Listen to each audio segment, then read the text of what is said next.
Guys, it's been a long time now. I have been away from you guys. I am so sorry, but right now I'm on your screen.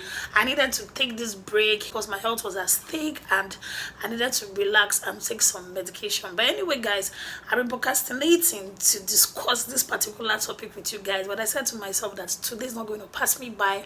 I will definitely discuss this topic with you guys. So in case you don't know what I'll be discussing in this video, how to plan a successful Nigerian wedding, the steps you need to take and the mistakes you need to avoid. So please, if this is the right video for you, continue watching. Let's just get right into the video. Welcome back again into my YouTube channel. It's your baby girl Gloria, aka Sexy Glodell.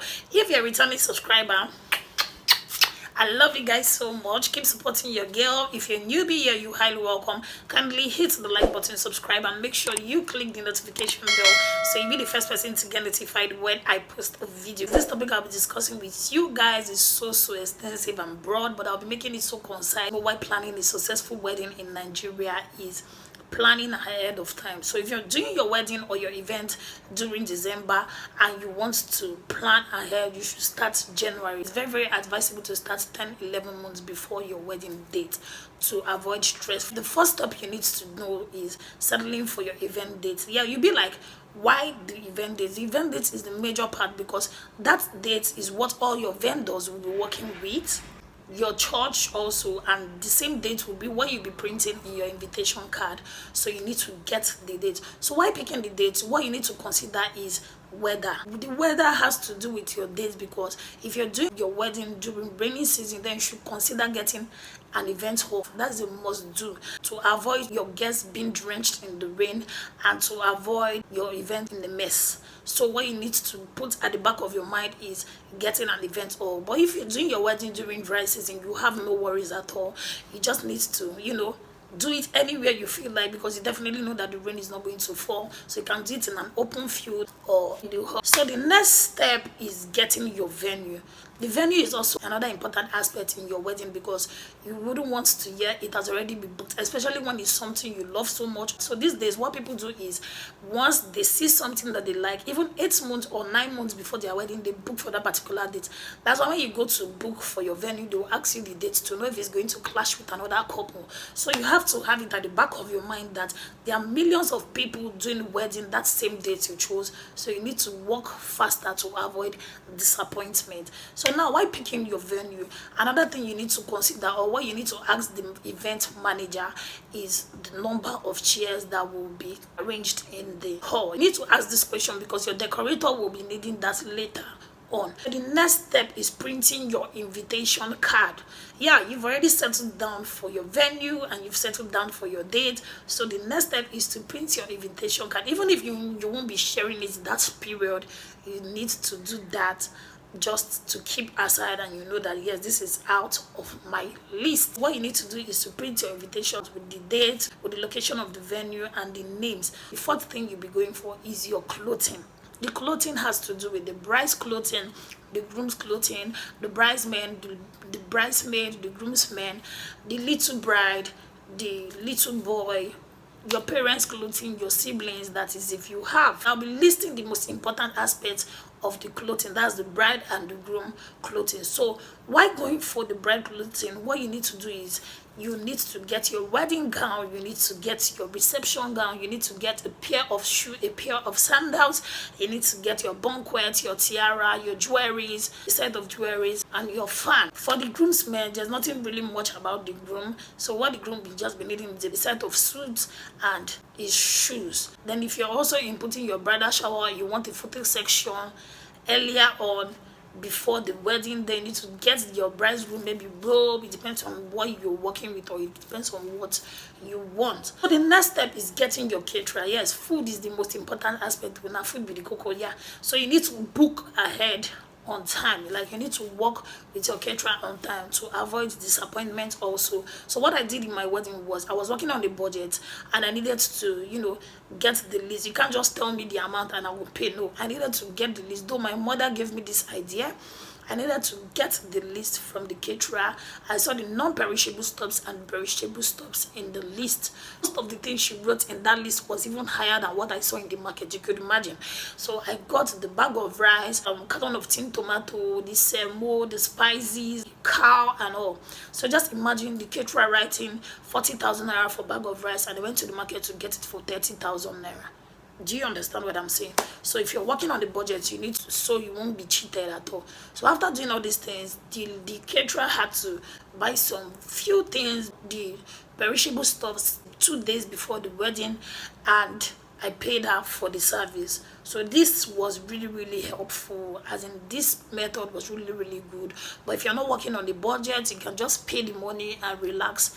Then you see things working magically for you. Next step you need to do is your drinks. You need to write the list of drinks you're buying, your drinks, your non-alcohol and alcoholic drinks, bottled water. All these things are what will be giving you stress close to the date. So if you're doing it ahead of time, I think it's going to be best for you. The next thing you need to do is getting your photographer.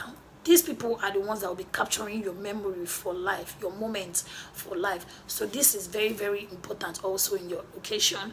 You need to get the photographer, and if the photographer is working with the videographer, then it's best for you, because the both in my own wedding work hand in hand, and they captured everything for me. So you need to book them on time also, so that someone won't book them that particular date you are also doing your wedding. The next thing you'll be booking is your baker, who is going to be baking your cake for you. Are you going for 1 tire cake, 2 tire, 3 tire, 4 tire? Any step of cake that you'll be deciding, you need to book ahead of time to avoid disappointment. Also, you tell the baker what type of cake you'll be needing. Do you want vanilla? But I think the best flavor of cake to use during your wedding is that brownie cake or chocolate cake. So in case you don't know, these are the flavors that is best to use, because I think they don't get spoiled easily. The next thing you need to get is your DJ.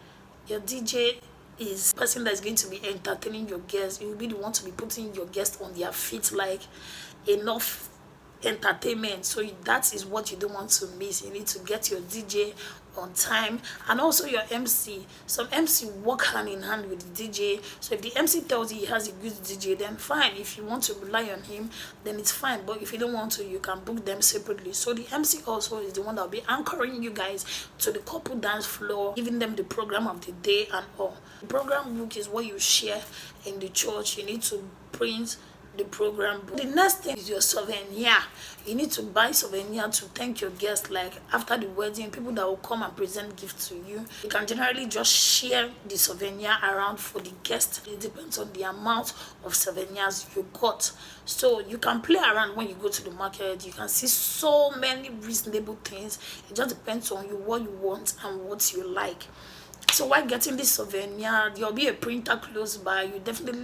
You don't want to stress yourself by taking the souvenir back home and then coming back to the market again with it to print. So you just immediately print your souvenir there with the name and your date, your details and all, and then you take it back home. Next step is your security. You need security because you don't want your occasion to be in a mess. You know, sometimes some people, they get scores for their head. They want to fight or spoil your day. You need to get the security, and you will be the one to direct them on what to do. Like maybe you don't want people to spray you money on your head, and you want people to take your invitation into your event. That security people are best, because some people, when they see them, they respect themselves. Now, another thing you'll be needing is your decorator.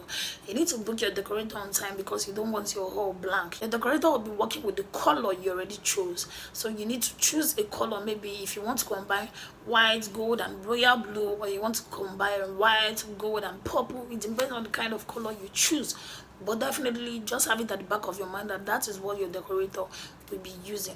So you need to get your decorator to give you that magical look, as in that magical design. Next step is your makeup artist. You don't just want to look plain like this. You want to look beautiful. You want to look touche. You want to look classy. Another thing again you need to consider doing is booking an hotel for your crew. You need to book the hotel that you will be staying, groomsmen, bridesmaid, and also the photographer. Like me, my photographer, they came from Enugu State, and you know, they can't just stay outside. They need to stay in the hotel rooms. This is the necessary thing you need to do. The mistake you should avoid making is while working on a budget and you don't have an event planner, you need to plan ahead of time. The first thing you need to get is a book and a biro, so that when you write the list of the things you are about doing in your wedding, you tick them one after the other. Maybe when you go to the market to get your clothing, you take the clothing. When you're done, you finish booking the photographer or the caterer or the decorator or the drinks. Another mistake you should avoid is knowing your vendors. You need to know people you're booking with. You don't just see someone on Instagram, or maybe you see someone on someone's phone and be like, oh wow, I love this design, I love this makeup, I want to use them and all. You might get duped. Yeah, so most of the time people that get married go through referral just to avoid disappointment, because I've seen so many people that have been so disappointed by all these vendors. So either you work with the referral or you know that person personally. That is another mistake you need to really avoid. When you fix a date for a particular thing, you'll be so amazed on how that date draws so closely. And I feel this video is already getting too long, and I hope you learned and you enjoyed watching this video. If you want the parts of this video, you can leave it in the comment section. I will discuss extensively on these things I said. So guys, don't forget to subscribe to my channel. Make sure you give this video a thumbs up, share this video. I will see you guys in my next one. For now, bye.